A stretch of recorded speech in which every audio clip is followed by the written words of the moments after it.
Um, Excited to get our 20th win. That's always a benchmark number every year. You know, it seems like if you have a 20-win year, you can feel pretty good about what you accomplished. And to hit that mark again, I think it was our 24th consecutive 20-win season. I did some math and told our players this weekend I was 28 years old the last time we didn't win 20, which is, I looked a little different when I was 28 years old than I do now. But I'm awfully proud, to be 20-4. Now we get to make the trip down to Ruston, Louisiana, and then come back for senior weekend here. So, we're in that stretch. We got 6 left.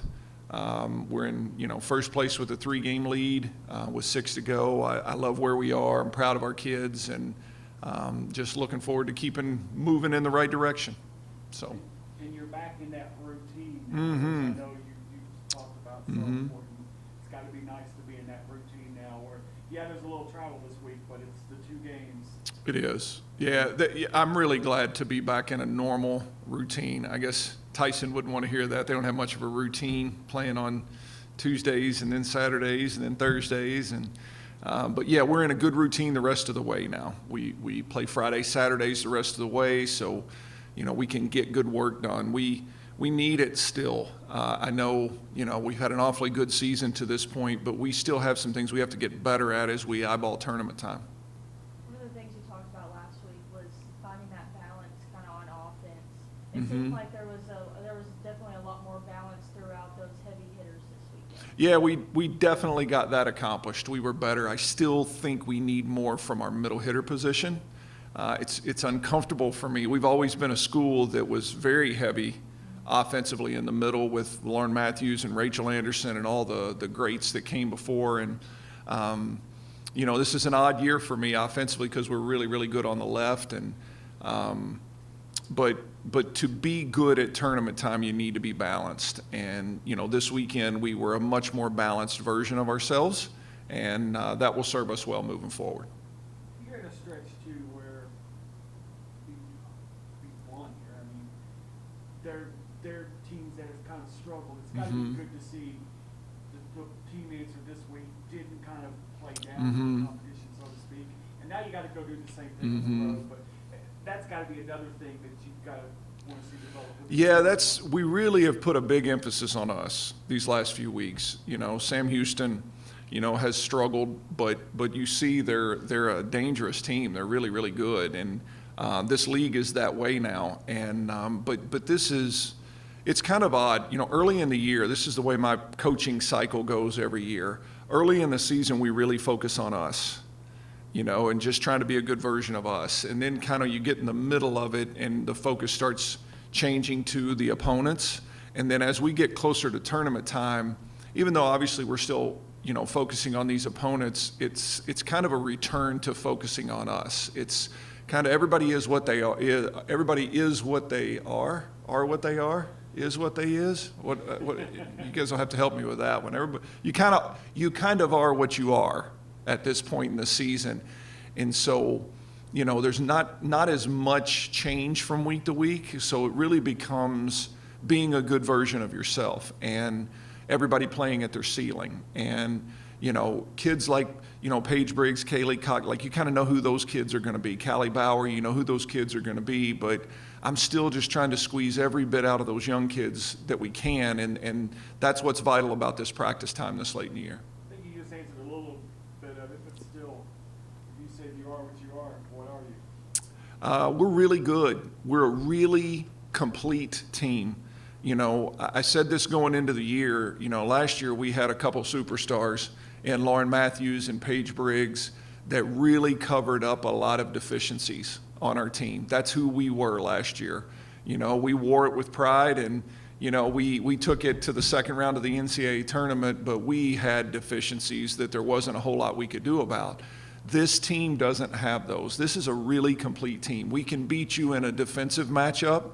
We can beat you in a serve and pass game. We can beat you in a slugfest offensively. We have people that can play everywhere. We're deep. We got kids coming off the bench that can really play. So that gives me great confidence, because no matter which direction the game goes, we can put something out there that has a chance to win. And so I'm excited about where we are and looking forward to just continuing to try to find that ceiling over the next few weeks. Talking about Paige, I mean, obviously she set that program record for 10 service aces in a match. For someone, I mean, I grew up playing volleyball, so I would know. But whatever, if someone who didn't know volleyball sat down and they say, oh, 10, like that's barely double digits. How is that program record? Just talk about how difficult it is for those service aces. I mean, you might get one or two, a team adjusts, but to have 10 in a match is absolutely. That's a really great question. I don't know that people really understand the scope of what she did. 10 service aces for a team in a match is a ton. You know, if you get to double figures as a team, you've had a phenomenal service match as a team. In a 3-set match like that one was, that even makes it more extraordinary because, you know, we average, well, to give you some perspective, our team is one of the best serving teams in the country, and we average almost 2 aces a set, okay, which means as a team in a 3-set match, we would have roughly 6. And Paige Briggs had 10 by herself in a 3-set match. And it's a record that I didn't think would ever, I mean, it stood for 31 years, you know, and so to see her do that, you know, in a match like that is really just, you know, don't ever let yourself say there's something that Paige Briggs can't do because, you know, she hadn't been serving the ball great for the last few weeks up till then, but that's greatness personified. They're just kids that find a way, you know, get in a match and understand how they're going to impact that match that day, and she certainly finds a lot of ways to do it. Actually, going to go right back into, I mean, that speaks for just the completeness of her as a player, that you know, not just everybody kind of knows what she can do attacking wise, and she's been such a force at the net. Then to be able to do that, that's got to be good as a coach to see just how complete her game is. Yeah, you know, when you've coached as long as I have, and you've coached as many great players as I have, you know, the question gets thrown out all the time, you know, who's the best player in the history of your program? And, you know, we've had, you know, Alyssa Kavanaugh was a 3rd-team All-American, Lauren Matthews was a 2nd-team All-American, Rachel Anderson was an All-American, Jess Lucas was a 4-time All-American, Megan Argerbright was like we've had a laundry list of All-American caliber players. But I say this a lot. You know, Lauren was Lauren was the best offensive player ever to come through here. Paige Briggs is the most complete player that's ever put on a uniform here. What she does, like she's 2 players, 2 elite players wrapped up in one. You know, if you take Paige Briggs, the offensive player, you know, like a Lauren Matthews or whatever, Paige Briggs is an All-American as an offensive player. She's a .320 hitter, which is unheard of on the outside. Okay, if you take Paige Briggs as a ball control player, if you put her in the libero jersey, okay, Paige Briggs would be an All-American caliber player as a libero. Paige, you know, you guys know Paige has spent time with USA Volleyball in the summers, and where they're primarily looking at her is as a libero candidate. That's how elite she is with passing and defense and serving and all those aspects of the game. And she'll be an All-American as an outside hitter. And so the completeness of her game is unmatched in our program. And, you know, I told my wife last night I'm going to really work to enjoy coaching that kid for the last month or so down the stretch here. I mean, she's got two home games left in Diddle Arena. And I hope people will come out and understand, you know, the shooting star that is Paige Briggs and really just appreciate everything that she brings to the table. On the road this week, are you going to obviously have practice, prepare for this upcoming matchup on the road, but are you going to be able to enjoy the game on Tuesday? Heck yeah. You know, I tell our kids all the time, like I want them to be college kids. I want them to enjoy the fullness of being a college student. And so many football weekends, we're on the road when they're playing at home. And so this is a huge game, you know, here in Diddle, on campus, you know, against Liberty on Tuesday. Obviously, the Jordan Davis concert coming. We're going to make arrangements for our players to get to go be college kids and enjoy everything that is this, you know, this Tuesday on the Hill. It should be a buzz on campus. There's 2 quality teams on campus. We got these cool, 7 different helmet kind of thing. I'm trying to figure out what I can do with volleyball with that. You know, we got some pass set spike kind of things going on. I don't know where we would put it, maybe on my bald spot or something.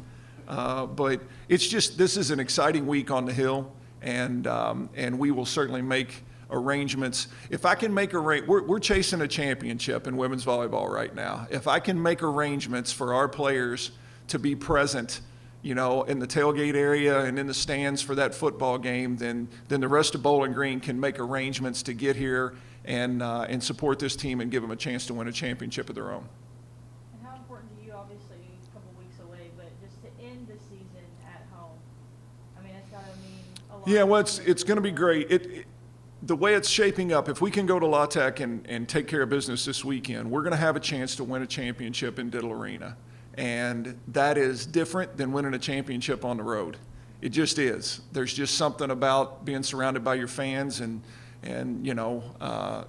seeing it flash up on the board that you're a conference champion when you started working in January, to do it. And so I'm hopeful that we can go take care of business at Louisiana Tech this weekend and give ourselves a chance to celebrate in what I hope is a packed Diddle Arena next week, with a chance to win a championship.